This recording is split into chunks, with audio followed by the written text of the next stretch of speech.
Hi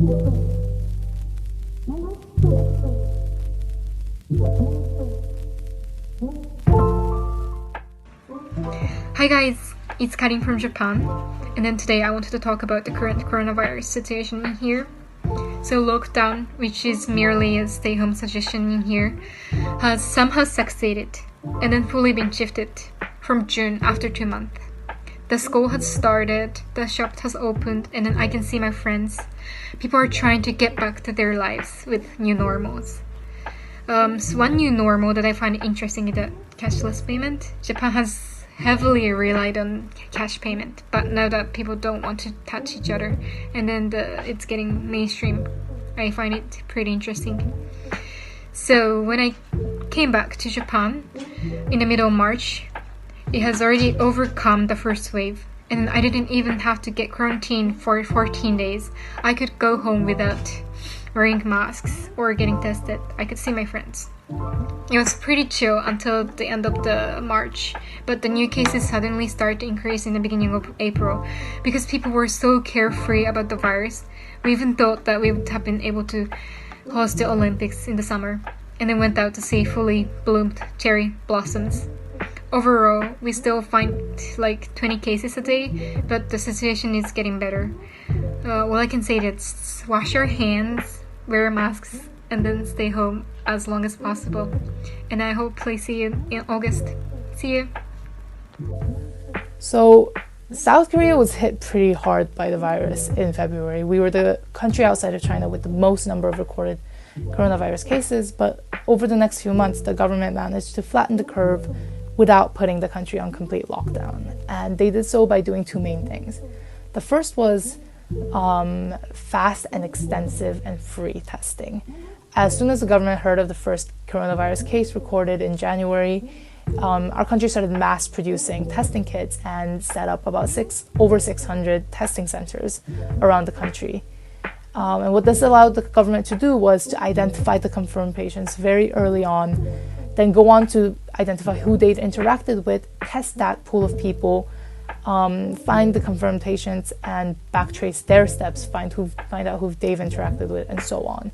And with this use of backtracing technology, the government's been able to contain the virus without a complete lockdown.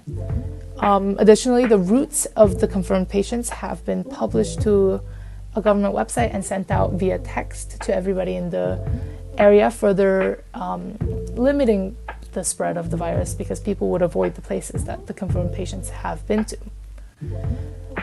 The government response, I think, has been pretty effective in this outbreak in South Korea, but I think another huge factor to our success has been our culture, the fact that we're a collectivist nation rather than an individualistic one.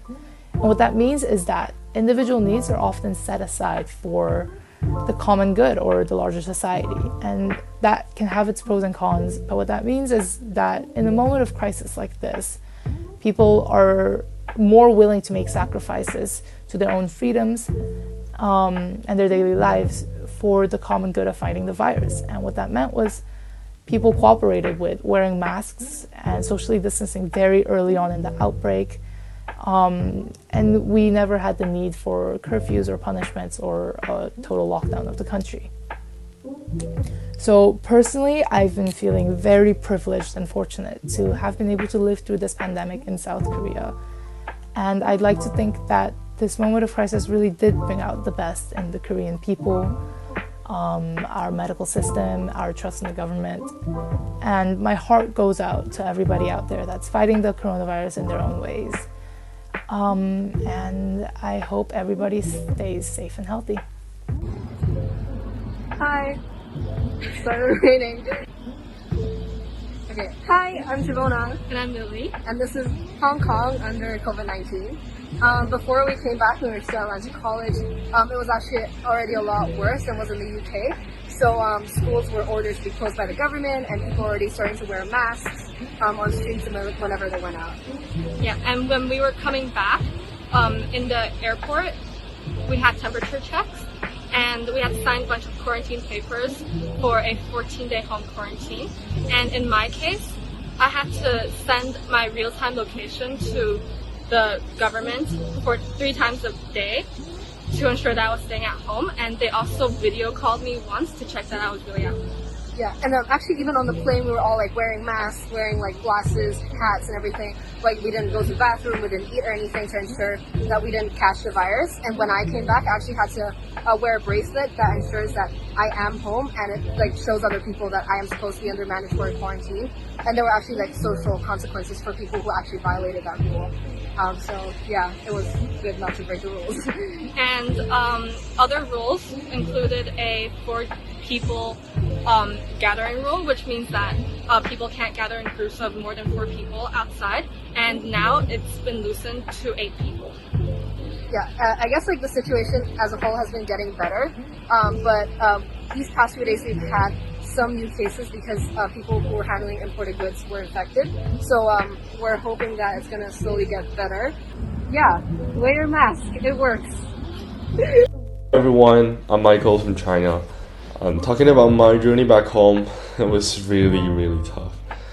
I remember precisely from the moment I left AC till the moment I stepped into my quarantine hotel. It was 44 hours in total.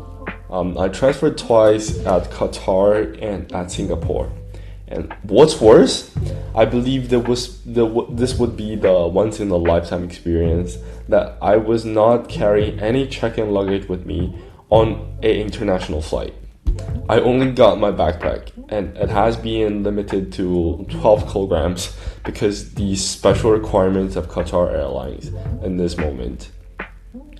And for the whole process, I would say it was not as anxious as I expected it would be, but for sure everyone was trying to protect themselves from all these potential infections by wearing masks, wearing goggles, wearing protective suits, or even someone were wearing helmets. I was not kidding. This is what I saw on my way back home. And after we arrived at the hotel, we were taken away separately by our regional officials. I'm really thankful for all of them because I could tell they were tired out after hours and hours continuous work, but they are still trying to calm us down and assist us to go through all these necessary paperwork and finally take us back to our quarantine hotel and keep going back and doing all this repeated work to make sure everyone is safe and everyone is in a positive mood in this special time. Really thankful for my country and all the hardworking officials. Hey guys, I hope you're doing well. So as you guys may know, Taiwan was one of the first countries to encounter coronavirus. We actually have our first case in late January. And despite that, we didn't really have major restrictions such as lockdowns or curfew, although it did have an impact on our economy, but our economic activities are still going on. And the government implemented policies such as wearing masks and social distancing, and of course some restrictions towards crowd gatherings and restaurants as well. So when I first came back, I didn't know everyone was treating things this seriously, and I have to do a mandatory quarantine. So what this does is to prevent the virus from spreading into the community in the first place.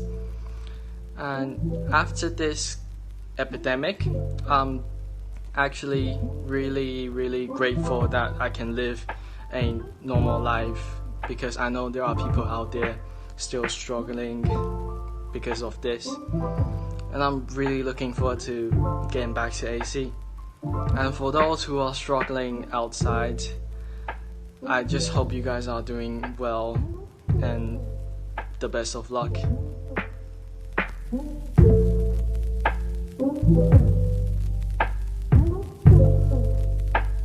Thank you.